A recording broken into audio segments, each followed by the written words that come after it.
Hello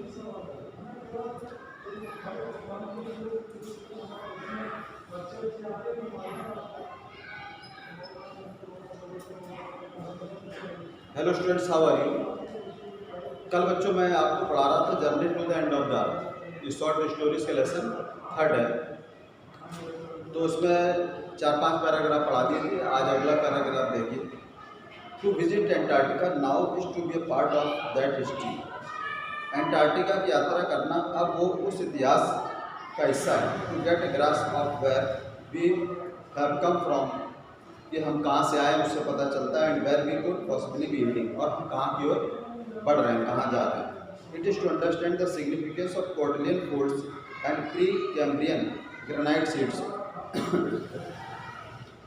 फिर बताया गया कि यह समझना महत्वपूर्ण है कि समानांतर श्रेणियों की परतों, पराचुंबी ग्रेनाइट प्लेटों, ओजोन और कार्बन क्रमिक विकास और विनाश के महत्व को समझना है।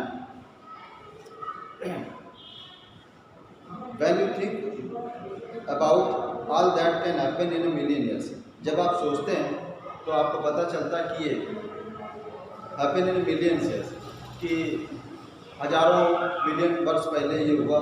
It can get pretty mind-boggling imagine, ये कल्पना करना बहुत ही मस्तिष्क में विस्मयकारी होती है। इंडिया पुशिंग नॉर्थवर्ड्स, भारत उत्तर की ओर बढ़ता रहा।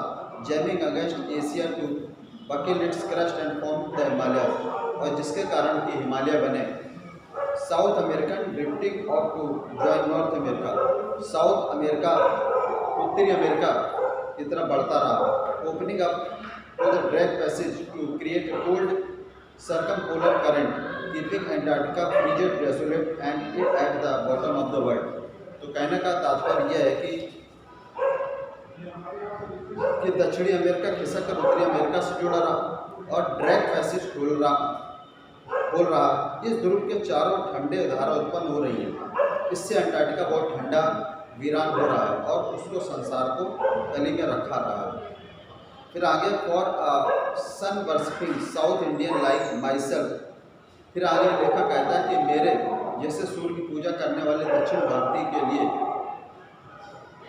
2 weeks in a place where 90% of the Earth total ice volumes are stored is a chilling prospect, not just for circularity and metabolic function।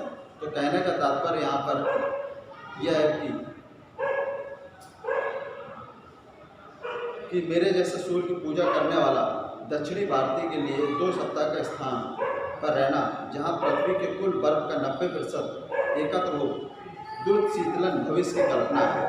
मतलब इस प्रकार की कल्पना कि केवल रक्त परिवहन और क्रियाओं के लिए ही नहीं बल्कि कल्पना के लिए भी है। यह एक ऐसा दानोकार पिंग पोंग बॉल है, but all for the imagination. It is like walking in A giant ping pong ball, ये एक बहुत ही विशालकाय पिंग पोंग बॉल जैसा devote of any human markers, जहाँ पर कोई भी मानवीय निशान नहीं है। फिर आगे कहता है लेखक कहती है कि नो ट्रीज, वहाँ पर कोई वृक्ष नहीं है। बिल बोर्ड्स, विज्ञापन के लिए बड़े बड़े बोर्ड इमारतें नहीं हैं। You lose all earthly sense of perspective and time here. फिर आगे लेखिका कहती है कि आप यहाँ दृश्य और समय की पार्थिव भावना खो देते हैं, माने समय का ज्ञान नहीं रहता है।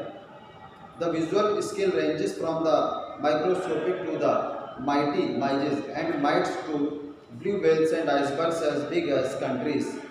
फिर आगे लेखक कहती है कि दृष्टि संबंधी पैमाना जो होता है सूक्ष्म चीज़ों से, माने छोटी छोटी चीज़ों से लेकर वह शक्तिशाली चीज़ों तक फैला हुआ है।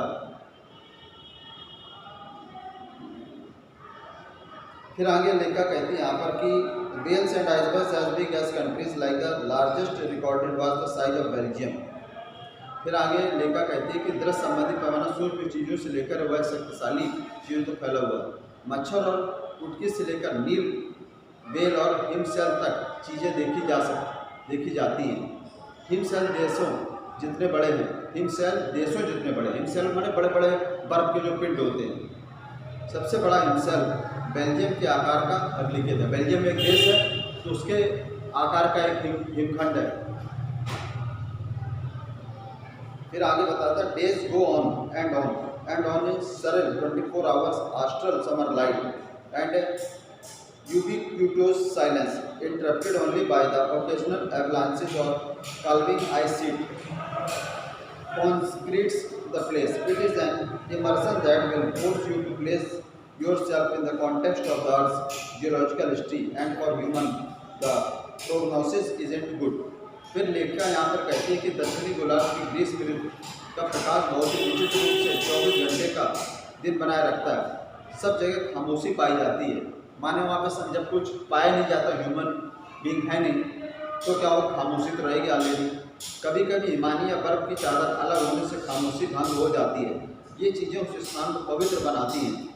यह पिघली बर्फ प्रभावित करके डुबाना है जो आपको पृथ्वी के भूगर्भ शास्त्रीय इतिहास के प्रसंग में स्थापित करेगा, और मानव के लिए भविष्यवाणी अच्छी नहीं है। तो इस तरीके से बच्चों ये बहुत हार्ड वर्ड इसमें है,